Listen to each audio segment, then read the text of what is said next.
Em 1930, nasceu um grandioso homem chamado Warren Buffett. Suas duas irmãs nunca fariam ideia da pessoa que ele iria se tornar.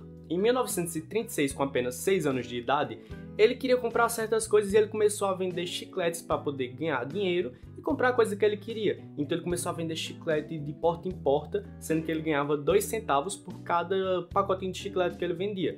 E aí, nessa mesma época, ele adquiriu o sonho de ganhar $1 milhão até os 35 anos de idade. Então ele começou a fazer um cálculo mental simples. Quantos pacotinhos de chiclete eu vou precisar vender? Então ele calculando viu que precisaria vender mais de $500 mil de pacotes. Se ele fosse vender, por exemplo, 100 pacotes por dia, mesmo assim ele iria precisar de 1.370 anos. Então é bom você ter uma meta, você ter um objetivo para poder calcular se você está indo na direção correta. E foi isso que ele acabou percebendo e fazendo, né? Ele mudou sua direção.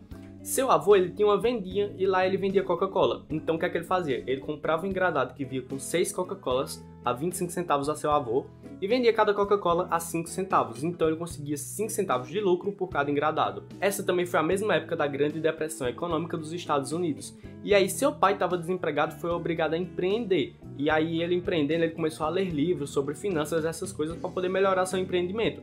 E aí o Warren, sendo uma criança bem curiosa, ele começou a ler os livros junto com o pai e começou a se apaixonar cada vez mais pelo mundo das finanças. Até que um dia ele leu um livro que ele é apaixonado até hoje chamado 1000 Maneiras de Fazer $1000. E aí ele lendo cada vez mais, ele percebeu uma coisa, que em quase todas as situações você precisava de um dinheiro prévio para poder começar, e de escalabilidade. Que a escalabilidade é a maneira que você consegue criar mais dinheiro mesmo sem desprender muito do seu tempo. Porque, por exemplo, uma pessoa CLT que trabalha ganhando por hora, a pessoa só tem 24 horas no dia, então uma hora os dias dela vai acabar, as horas do dia vão acabar. Então vai chegar num topo que vai para ela, não vai ganhar mais dinheiro. Já em empreendimento com vendas não é dessa maneira, você consegue ganhar mais dinheiro cada vez mais sem desprender tanto as suas horas do dia. E foi isso que ele começou a fazer, ele pensou, como é que eu posso deixar o que eu estou fazendo escalável? E aí ele começou a anunciar em jornais, em rádio, em tudo que é coisa, mas mesmo assim ele viu que não ia dar tanta escalabilidade. Então o que é que foi que ele fez? Ele viu que o empreendimento era uma boa oportunidade. Então ele começou a emprestar dinheiro para empresas e a empresa dava a escalabilidade com o dinheiro dele e dava parte dos lucros para ele. Então foi aí que ele começou a comprar ações de empresas. Em 1940, com apenas 10 anos de idade, ele já tinha mais de $120, que se fosse trazer para valores de hoje em dia daria $2.125, que se fosse trazer para real daria R$11.580. Lembrando que ele tinha apenas 10 anos de idade. Imagina uma criança de 10 anos já ter feito mais de R$10 mil. E aí ele comprou ações de uma empresa chamada City Service.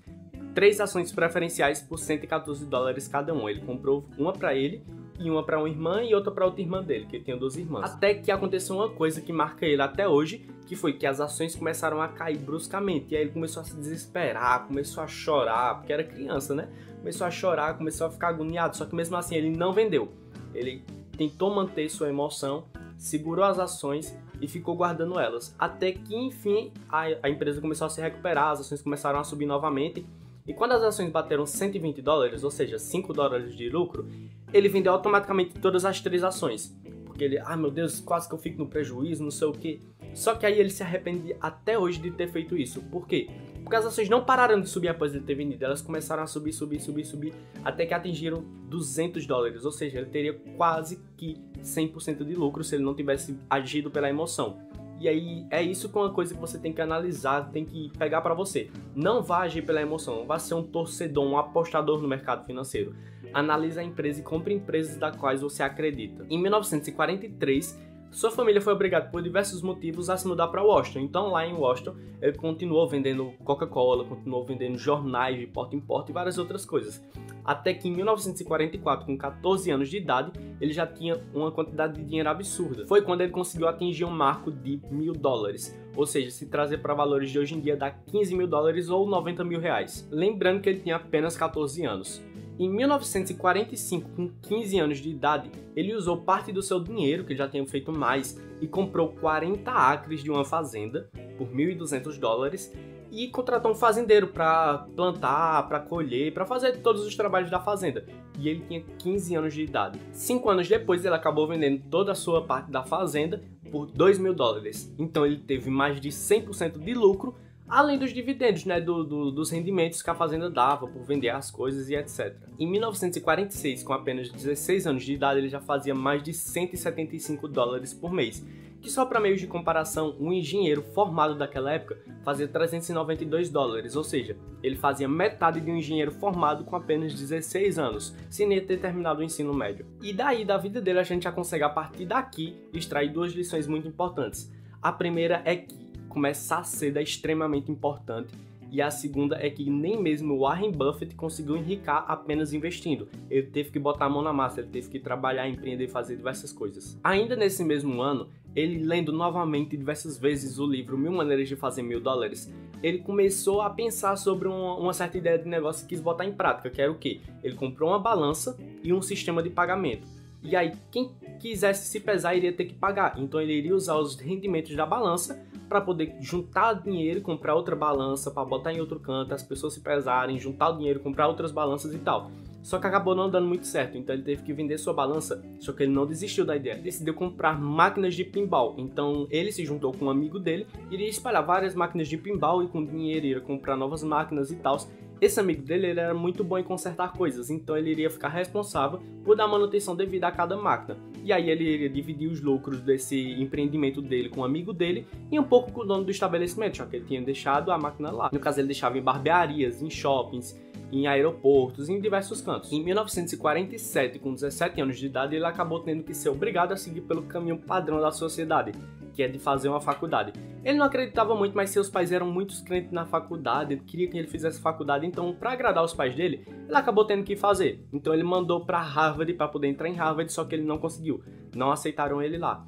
Então ele não ficou triste, já que ele nem queria fazer faculdade mesmo, mas mesmo assim, para agradar os pais dele, ele começou a pesquisar novas faculdades que fossem tão boas quanto. Até que um dia ele se deu de cara com uma faculdade que tinha duas pessoas, dois nomes que ele achou familiar. Que é um deles, eu não lembro qual era, mas o outro era Benjamin Graham. Que esse Benjamin Graham, ele era escritor de um livro que ele tinha lido na época que eu falei, que o pai dele abriu o negócio, começou a ler livros, ele começou a ler junto com o pai dele. Então ele se apaixonou pelo cara que ele estudou, ia conseguir ter aula com ele. E aí ele escreveu uma carta dizendo: querido Benjamin e o outro lá que eu não lembro o nome, achei que vocês estavam mortos, li livro de vocês e sou apaixonado por vocês. Se eu conseguisse estudar com vocês, eu iria gostar muito. E aí ele foi aceito, ele conseguiu estudar com seu ídolo. Em 1949, com apenas 19 anos de idade, ele atingiu um marco para hoje em dia, que não para aquela época, que foi $9.000, que se fosse trazer para valores reais, dariam $100.000 ou R$600.000, com 19 anos de idade. E aí, estudando com Graham, né, pegando dicas com Graham, ele conseguiu tirar 3 insights principais, estudando com ele e lendo seus livros, que foi: primeiro, a ação não é um gráfico, ela é um negócio, você tem que ir atrás daquele número, daquele código, porque tem uma empresa por trás, tem pessoas, tem uma tese.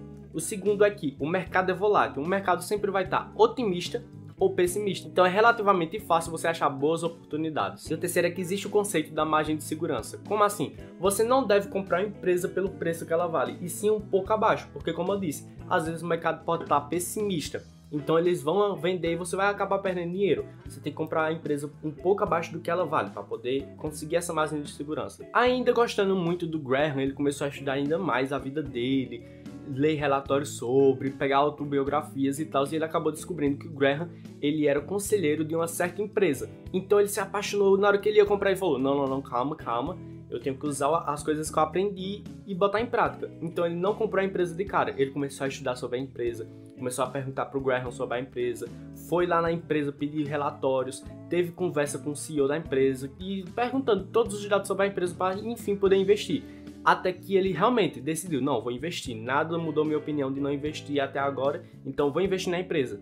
E aí a empresa se multiplicou mais do que 1000 vezes em apenas 4 anos. E foi aí que ele realmente percebeu que você tem que investir no que você sabe, você tem que ir atrás do conhecimento, você tem que perguntar, ler, você tem que fazer tudo. Buscar o conhecimento para você investir no que você conhece, não investir porque achou o nome da empresa bonito ou porque alguém te disse para investir. Em 1951, com 21 anos de idade, ele acabou vendendo a sua participação dessa empresa porque ela já estava muito valorizada e representava boa parte do seu patrimônio. Ele não queria uma coisa tão concentrada assim.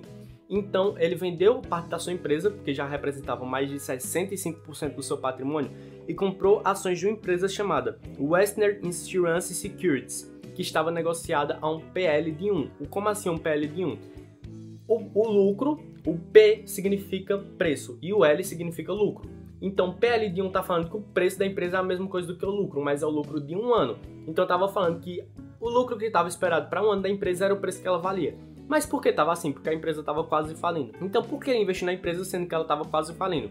Foi porque ele aplicou uma metodologia chamada de bituca de cigarro. Inclusive o Thiago Nigro fala muito dessa técnica, que é o seguinte: quando você vê uma bituca de cigarro no chão que ainda tem um restinho, você vai lá dar as últimas baforadas e joga no chão de novo. Mesmo estando perto do fim, mas você ainda consegue aproveitar algumas coisas. Foi exatamente o que ele fez com essa empresa. E aí, em 1952, ele terminou os estudos, né, com o Graham e implorou para poder trabalhar com o Graham. Só que nessa época estava tendo um grande preconceito com os judeus da localidade. E o Graham, como forma de protesto, só contratava os judeus para trabalhar com ele, para poder dar um incentivo a eles. Então ele não deixou o Buffett trabalhar com ele. E aí o Buffett percebendo que ele não tinha uma boa capacidade de comunicação, que ele não conseguia se comunicar bem, ele começou a trabalhar nisso. Então ele começou a dar aulas, ficou durante 3 anos dando aula em faculdade sobre dinheiro, sobre essas coisas. Pediu até para poder trabalhar de graça com o Graham. Ele chegou em casa e viu no jornal um anúncio de um cara chamado Dale Carnegie. Eu não sei se vocês conhecem, se acha familiar esse nome, eu não sei se eu pronunciei certo, mas esse cara é o autor e escritor do livro Como Fazer Amigos e Influenciar Pessoas. Então ele começou a ter aulas com o Dale e tal, e aí o Dale tinha uma proposta que era a seguinte: o aluno que em certo mês conseguisse fazer a coisa mais grandiosa, que tivesse a maior coragem, iria levar um lápis para casa. E foi também nessa época que, após não ter sido aceito pelo Graham, ele foi e acabou conhecendo uma mulher chamada Susan e começou a namorar com ela. E aí nessa época que ele estava dando essas aulas e estava tendo essas aulas com o Dale, ele pediu a Susan em namoro. Então, além dele ter levado a mulher da vida dele para casa, ele levou um lápis, tipo, era o dia mais sortudo da vida dele. E aí, finalmente, ele chegou, né, após ter tanto estudado sobre desenvolvimento, sobre comunicação, e de tanto pedir também, o Graham aceitou que ele trabalhasse na empresa. Foi passando os anos, ele trabalhando. Em 1956, quando o Buffett tinha 26 anos de idade, o Graham decidiu se aposentar e pediu que o Buffett tomasse o seu lugar na empresa, né, virasse o dono, já que o Buffett era tão dedicado que ele virou tipo o braço direito do Graham. E aí ele tava se aposentando e falou: não, cuida da minha empresa pra mim, porque eu confio em você, eu gosto de você. Só que aí o Buffett disse: não, eu quero seguir meu próprio caminho, eu quero ter minha própria empresa, e o Graham respeitou. E aí foi que o Buffett pegou seu dinheiro, que era 174 mil dólares, que se fosse trazer para valores de hoje em dia daria 1,6 milhões de dólares, e seria praticamente 8 milhões de reais, e fundou uma empresa chamada Buffett Associates Limited. Que aí ele pegou alguns amigos, algumas pessoas da família dele, pegava o dinheiro, ficava com ele, investia esse dinheiro e dava o lucro, cobrando apenas uma taxa de administração sobre cada retorno. Era como se fosse um fundo de investimentos ele. E ele era tão bom no que fazia que ele conseguia trazer mais de 10% de lucro a mais do que o índice Dow Jones, que era o índice base, é como se fosse o Ibovespa da gente aqui do Brasil. Nessa época também ele tinha investimentos numa empresa chamada Sanborn Map, que ele pagou R$45 por ações. E mesmo assim era muito barato, para vocês ter noção de quanto era barato. Se a empresa falisse naquele momento e vendesse tudo que ela tem, mesmo assim ela iria distribuir R$65 por ação, e ele comprou 45. Ele teve um retorno de 50% em 2 anos. Também ele tinha empresa chamada Debster Mill, que ele pagou $30 por ação, e mesmo assim ela valia $75. E ele teve um retorno de 185% em 6 anos. Em 1962, com 32 anos de idade, seu patrimônio estava muito diversificado, estava muito espalhado, não sei o que, e ele decidiu pegar esse patrimônio dele, juntar em um único canto. E ele criou uma empresa chamada Buffett Partnership Limited, que valia no seu total $1 milhão. Então, enfim, com 32 anos de idade, antes dos 35, ele conseguiu seus primeiros $1 milhão. Como? Eu vou dar um resumo aqui sobre tudo que eu acabei de falar. Ele vendeu coisas, ele estudou bastante, ele começou pequenos negócios, ele aprendeu com os melhores, ele trabalhou com seu ídolo, ele criou seu próprio negócio, ele investiu de forma consistente. E aí ele quase que se aposenta aí, porque ele, pronto, cheguei na minha meta. Só que ele pensou: tá, o que é que eu vou fazer depois disso, já que eu cheguei na minha meta? Não tenho o que eu fazer. Eu vou fazer o que eu gosto. O que é que eu gosto de fazer? O que eu estava fazendo. Então ele simplesmente não parou de trabalhar, ele continuou trabalhando, porque era uma coisa que estava mais do que o dinheiro. Então nesse mesmo tempo, ele conheceu uma empresa chamada, estudando, né, e verificando uma empresa chamada Berkshire Hathaway, que era uma empresa que estava praticamente fadada a falir. E aí essa empresa estava vendendo muitas ações a preço de banana, para poder pegar algum dinheiro, fechar algumas unidades, recomprar aquelas ações, mesmo que mais caro, para poder novamente crescer a empresa. E o Buffett, já sabendo disso, que ele iria comprar barato, a empresa depois iria procurar ele para comprar mais caro, começou a comprar muitas ações e começou a comprar. Até que 2 anos depois ele viu que ele não estava errado. A empresa chegou nele, procurou ele e falou: quanto é que você está disposto a vender cada ação da nossa empresa? E aí ele pegou e falou, eu estou disposto a vender por $11,50. E aí foi, só que aí quando chegou o documento de compra e venda, ele viu que estava escrito 11,38, ou seja, o dono daquela empresa estava tentando passar a perna nele. Ele ficou com tanta raiva, com tanta ira, que até hoje ele se arrepende dessa atitude dele, que ele começou a freneticamente comprar todas as ações, começou a comprar, não ligava pro dia da manhã, ele pegava dinheiro aqui e ali, ia comprando, claro, do dinheiro dele, mas ele ia comprando sempre muitas ações, até que em 1965, apenas um ano depois, ele comprou tantas ações que ele virou sócio majoritário da empresa, apenas com o intuito de que ele realmente fez, despediu o dono e todo o time de administração que trabalhava com ele. Foi puramente pelo ego, porque ele agiu pela emoção. Em 1969, com 39 anos de idade, ele liquidou todas as empresas que ele tinha, vendeu tudo, vendeu todas as ações, trocou e não sei o que, e comprou tudo da empresa Berkshire Hathaway. Já que ele tinha comprado a empresa que estava quase falindo, ele tinha que fazer a empresa crescer novamente. Então ele pegou todo o dinheiro que ele tinha de tudo que era canto e concentrou apenas na Berkshire. E aí na Berkshire ele comprava outras empresas a partir de lá, mas o seu patrimônio estava concentrado em um único canto. E aí ele conseguiu uma fortuna de mais de $25 milhões naquela época. Em 1980, com 50 anos de idade, sua fortuna já passava de $150 milhões. Apesar de sua ótima vida nos investimentos, ser um grande cara de investimentos, uma referência mundial, sua vida pessoal não ia tão bem. Após os seus filhos terem crescido já, saído de casa, a sua esposa se sentia sozinha, porque ela era uma pessoa que se preocupava muito com investimentos, mas não se preocupava tanto com coisas mundanas, como família, como essas coisas assim. É tanto que até um certo dia ele deu uma entrevista e disse na entrevista: às vezes eu gosto de sentar e apenas pensar sobre os problemas de negócio e investimento. Eles são mais fáceis, são os problemas humanos que são difíceis. Às vezes não tem respostas para os problemas humanos, mas tem sempre boas respostas para os problemas de dinheiro. Nessa mesma época, boa parte das críticas de todas as localidades, que ele já estava virando uma pessoa muito conhecida, criticavam muito ele pelo fato dele não doar nada do seu dinheiro. Ele pegava o seu dinheiro e nunca doou nada para ninguém. Até sua esposa Susan concordava com isso. Só que aí ele era uma pessoa que tinha um coração bom, que ele falava que ele tinha a capacidade de multiplicar dinheiro. Então ele não iria doar dinheiro ali, ele iria multiplicar o seu dinheiro e aí sim, quando ele tivesse boa parte de dinheiro, muito dinheiro, ele iria doar muito dinheiro. Porque se ele doasse pouco dinheiro, ele não ia conseguir multiplicar tanto e doar mais. Então ele queria multiplicar para e sim poder doar. Mesmo assim, a Susan não concordava, falava que ele tinha que doar e não sei o que. E acabou ficando um pouco assim, mal com ele, né? Porque ele não seguia nada que ela falava, nem nada. É tanto que ela falava que pra ele o dinheiro era como se fosse um jogo de placar. Porque ele não se preocupava, eles não tinham coisas caras na casa dele, ele não tinha uma casa tão cara, nada disso. Apenas era como se fosse um jogo mental pra ele, uma brincadeirinha. Em 1987, com 57 anos de idade, quando o Warren tinha 57, a Susan decidiu se mudar. Porque ela já não gostava tanto dele como antes, ela não sentia aquela paixão, estava se sentindo sozinha, confusa, ela não tinha identidade porque ela era conhecida como a mulher de Buffett.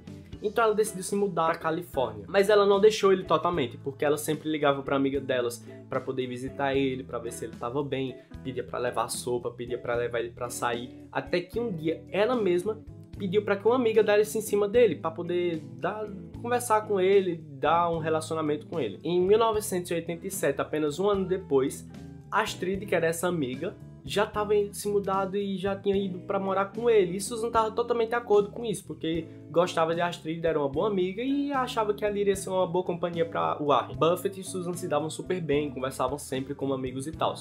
Nessa época, teve a grande bolha das empresas.com, que eram as empresas da internet e tal, estavam sendo muito valorizadas, e o Warren acreditava nos seus princípios, acreditava na sua empresa, no seu trabalho.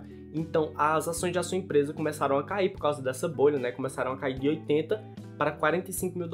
Só que ele se manteve firme, acreditou no seu trabalho até que a bolha das empresas.com estourou e sua empresa voltou a valer muito, ganhou ainda mais autoridade porque estava se provando no tempo. Tudo estava indo extremamente bem, até que em 2004, quando o Warren tinha 74 anos de idade, sua ex-esposa Susan acabou sendo diagnosticada com câncer oral. E aí ele deu um pouco de tempo nos negócios, começou a trabalhar menos para poder dar um pouquinho de atenção à sua ex-esposa Susan, que era uma pessoa extremamente especial para ele.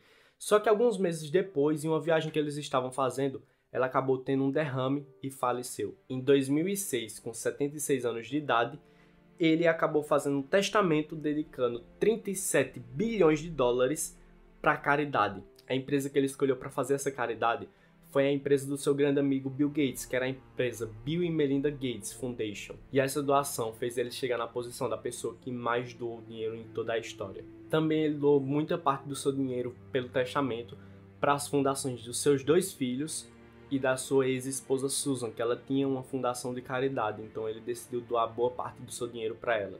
Ele justificou que ele não gostava muito de gastar dinheiro, ele fazia sempre coisas simples, tinha uma casa simples, não tinha muito luxo, então com toda a fortuna dele ele não iria conseguir gastar nem 1%, então ele não achava nada menos do que justo doar 99% de toda a sua fortuna para ser redistribuída na sociedade de forma com que conseguisse resolver todos os problemas da humanidade. Em 2016, com 86 anos de idade, que foi até onde eu consegui pegar esses dados, ele já doou mais de 23 bilhões de dólares. E todas essas doações não fez apenas com que ele fosse a pessoa que doou a maior quantidade de dinheiro de toda a história, como também ele fosse a pessoa que mais doou dinheiro de todos os tempos. Hoje, ele vai no McDonald's aproximadamente 3 vezes por semana, bebe em torno de 5 Coca-Colas por dia e lê em média de 5 a 6 horas por dia. Seu aniversário é no dia 30 de agosto. E até hoje ele é CEO, ele é dono principal da empresa Berkshire Hathaway. Ele acorda todos os dias declarando ser a pessoa mais sortuda do mundo por ter vivido tudo o que ele viveu. E tem a mesma rotina há mais de 50 anos. Alega estar extremamente feliz com o que ele faz. Ainda vive na mesma casa que ele comprou desde 1978 por apenas 30 mil dólares, mesmo tendo muitos bilhões na conta. E esse é o Warren Buffett. E esse foi o vídeo.